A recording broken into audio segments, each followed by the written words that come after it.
I always look for something different. আমরা তো মুখে বলি যে আমরা ভালো করতে চাই, সবাই ভালো করতে চাই, ইনশাল্লাহ সবার কাজই ভালো হয়।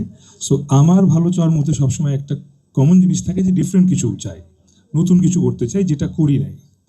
সো কয়েকদিন আগেও দেখছেন নেহাল চরিত্রে, তার আগে দেখেছেন কবরে 6টা সাপ নিয়ে অনেক অনেক কিছু। সো প্রতিবার এই নিউ চ্যালেঞ্জ ফেস করা না আসলে আমার কাছে মনে হয় is part of the art, যেটা আমি খুব বেশি এনজয় করি। অ্যান্ড এই তো, অ্যান্ড গল্পের প্রয়োজনে চরিত্র খারাপ।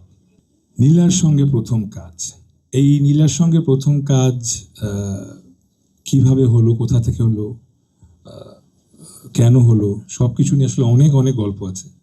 ছোট্ট করে বলি, সেটা হচ্ছে যে আমি আর ও গত বছর লাভ সাব নামে প্রবীর রায় চৌধুরীর একটা কাজে she played a guest role. And তখন আমি ওকে বলেছিলাম যে এই তুমি অভিনয় করছো না কেন এখন?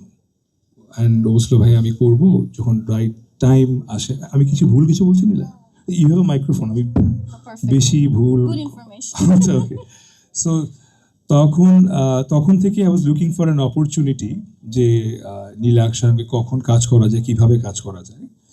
অ্যান্ড এরপর কেম লাস্ট রোজার ঈদ, একটা মিউচুয়াল ফ্রেন্ডের বাসায় আমরা ঈদের দিন রাত্রেবেলা আমি গিয়ে দেখি নীলা ইজ দেয়ার। অ্যান্ড সামহাও তখন আই ওয়াজ অলরেডি প্ল্যানিং যে নীলার সঙ্গে একটা কাজ করবো। সো ওই দেখাটা না আসলে একরকম একটা উপরাল্লার ইশারা ছিল, যাই তোরা কাজ কর একসাথে। So something like that. এরপরে আমি বের হওয়ার পর জাস্ট 4-5 দিন পর রাখি আমাকে বলে ভাইয়া, ওর মোবাইলে একটা ভিডিও দেখায় যে ওনার সঙ্গে কাজ করলে বা উনি কেন কাজ করতেছে না। সো সব কিছু আসলে একদিকে পয়েন্ট করছিল যে আমাদের আসলে একসঙ্গে কাজ করা উচিত।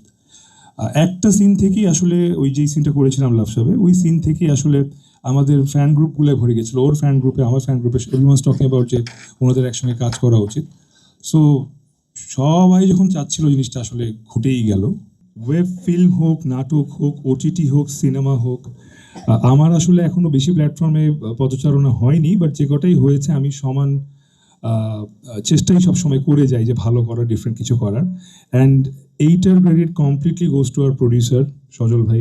তিনি শুরু থেকে আমাকে এই সাপোর্টটা দিয়ে আসেন যে ভাই আপনি আপনার মতো গল্প চুজ করেন, ইউ আর মানে had the confidence in me to do different মানে ডিফারেন্ট ক্যারেক্টার্স, ডিফারেন্ট স্টোরিজ।